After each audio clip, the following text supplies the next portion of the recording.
What's up, G? What it do? We right here, right now in Seattle, behind the scenes on the movement. First and foremost, I want to say a big shout out to Prince Capone putting this whole operation together. Asher Underwood. It's a real movement right now. We about maybe 10 days from election, and we finna show y'all in Seattle what happens when a people's party come together and really democratize and what we advertise. You know what I'm saying? So stay tuned. Truth About Tupac, your boy D-Love, taking over Seattle. Uhuru. Yeah. All day. A long time ago, we determined, again under the leadership of Chairman Omali, that we are not engaged in a struggle against racism. Racism is simply the ideas that exist in people's heads, white people's heads mainly. And it's really hard to combat ideas. And even in doing that, it does nothing to change the material conditions that are imposed on African communities around the world. So we're not fighting a struggle against racism, we're fighting a struggle against colonialism, against a colonial system that was born parasitic and gave birth to what we live under today. I only want to mention a couple of other things, and one is that a lot of people are watching this election. And some people are confused and others are disgusted by the entire process. I would like for you to entertain this concept of the state. I don't mean like the so-called state of Washington. The state is a kind of organization that is born in human society when that society is split between haves and have-nots. And those who have do so as a consequence of taking from those who do not have. You think about that. If you got a society split between haves and have-nots, where the ones who got everything got it because they took it from somebody else, what's to keep those who you took it from taking it back? What is it that would have somebody standing in front of a convenience store with a styrofoam cup begging for pennies when right inside that store there's plenty of food? What is it that would have sick people? Right now, people are concerned about the fact that Obamacare was a fraud that was created in order to pump resources into the insurance industry. So you have a situation where sick people, you don't just go to the hospital because you're sick. The hospital is not for you because you are sick. The hospital is to make profits. The hospital is a part of a capitalist enterprise. Everything is for sale under capitalism. And so if you are sick and you go to the hospital and you don't have no money, no insurance, what is it that just keeps all the sick people that you know from rushing over to the hospital and hopping in one of those empty beds? And that's the state. That's the police. That's the military. That's the court. That's the criminal justice system, as they call it. That's the prisons. That's the army, etc. The state is an organ of oppression, of coercion. That's what the state is. And there have been states in human society since that time, especially in Europe, when society was split, where it was not everybody sharing and living with each other, where there was no exploitation of women who are now treated like house pets. When that ended and some group was able to expropriate value that was created by other groups, it was necessary to create this organ of coercion. Because the only thing that would keep somebody who's been brutalized and who's been starved, who's been worked for nothing, from taking what they need, the only thing that would do that is coercion. And that's what the state is. It is an organ of coercion. And they've existed every place. But in this country,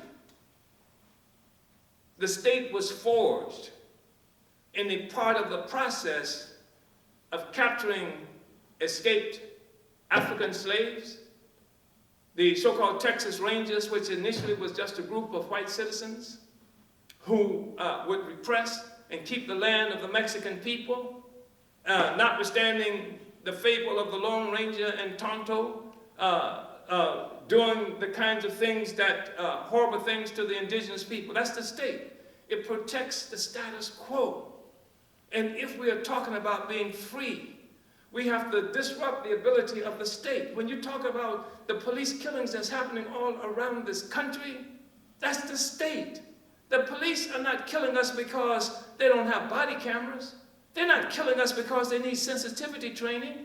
They're not killing us because they're confused. The fact that's the role of the state. And the state, in this instance, was created as a colonial state. Yes, the state will lock up white people. Yes, the state will even shoot some white people. But the state does not act with white people the way it does with Africans and Mexicans and the others, because the state was born as a colonial institution. It is a colonial state. It is a white people state. And at a certain time in the history of this country, when there was no police department, white people functioned as the state, as a popular state. That's what lynch mobs were throughout this country, even before it got to be as developed as it is today. Even the Ku Klux Klan was an arm of the state, popular arm of the state. White volunteers, killing Indians, attacking Mexico. Those are ordinary white people who went and attacked Mexico. Those are ordinary white business people who stole Hawaii. That's the state. It's a colonial state. It makes no mistake when it kills Tamir Rice, when it drowned these 3 girls in St. Petersburg, Florida on March 31st. It's not a mistake. If it could stop, it would stop. Because of all the political crisis that happens recently.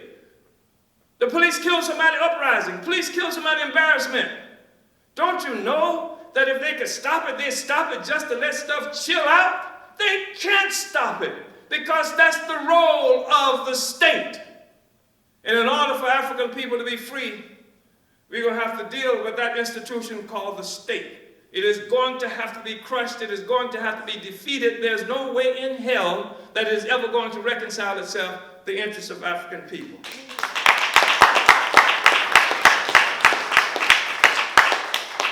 And I want you to unite with us in the struggle against the state. So you have these elections in this country, and they sell these fantasies about the elections being these examples of the greatest democracy in the world. Look at the democracy that's happening.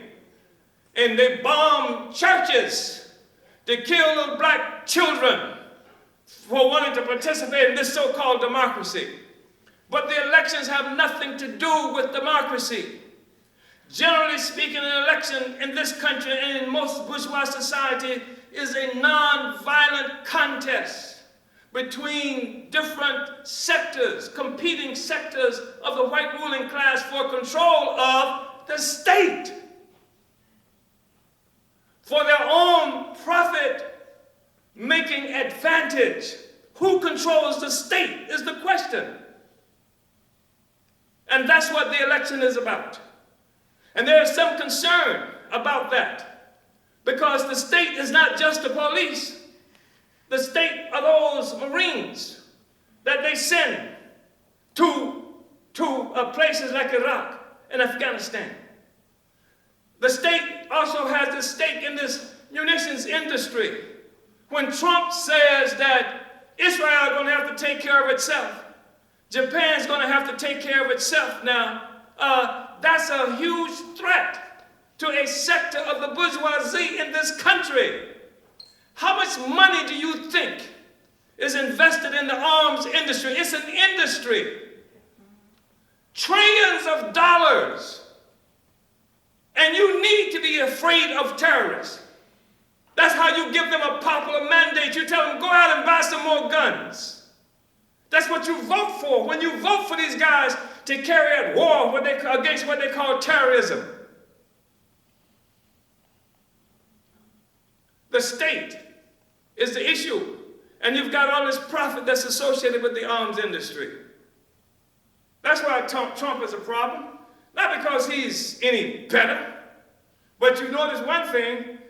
You had a situation where Bernie Sanders is supposed to be the socialist and socialism is supposed to be bad, but you didn't see the bourgeoisie, the white rulers in this country go at Bernie Sanders the way they're going at Trump.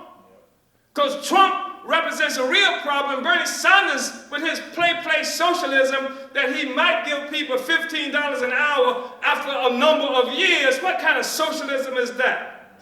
Socialism isn't where the bourgeoisie will give you maybe $15 an hour over a number of years. Socialism is when the workers become the owners of the means of production ourselves, and we make the decision about who is going to get what. That's socialism.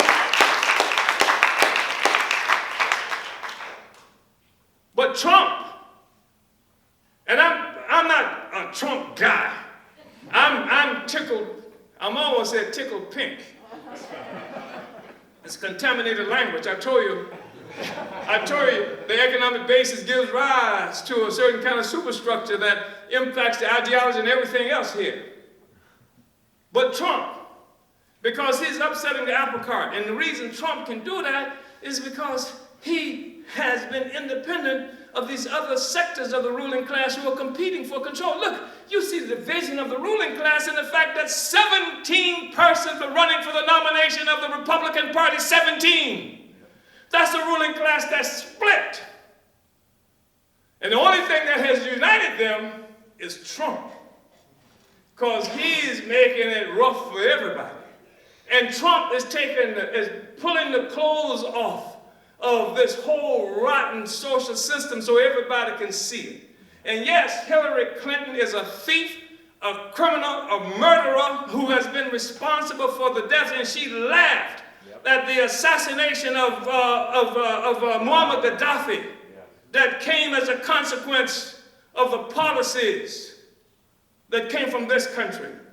She laughed as Secretary of State of that. She is the one, her husband and she and her daughter, who took billions of dollars from Haiti after the earthquake, and the African people in Haiti have not seen a penny of that.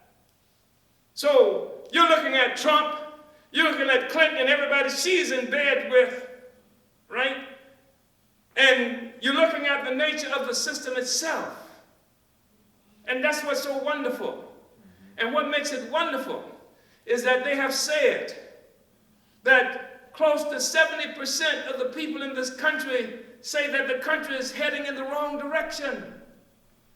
The only legitimate way they say you have for changing the government or changing the direction of this country is through the elections. And now you have candidates Hillary Clinton and Donald Trump. And Trump polling at a negative rate of 60%, and Hillary Clinton polling at a negative rate of 59%, which means the majority of the people in the country do not support either one of them, even as the country is going in the wrong direction, and they have no options. But you can offer them an option. They can join the Black Revolution. They can join the revolution of the oppressed peoples around the world that is responsible for the crisis that's being experienced in here in this country in the first place. That's what has to happen. So, I want to thank you for coming out. I want to thank Anthony again and the Seattle Uhuru Solidarity Movement.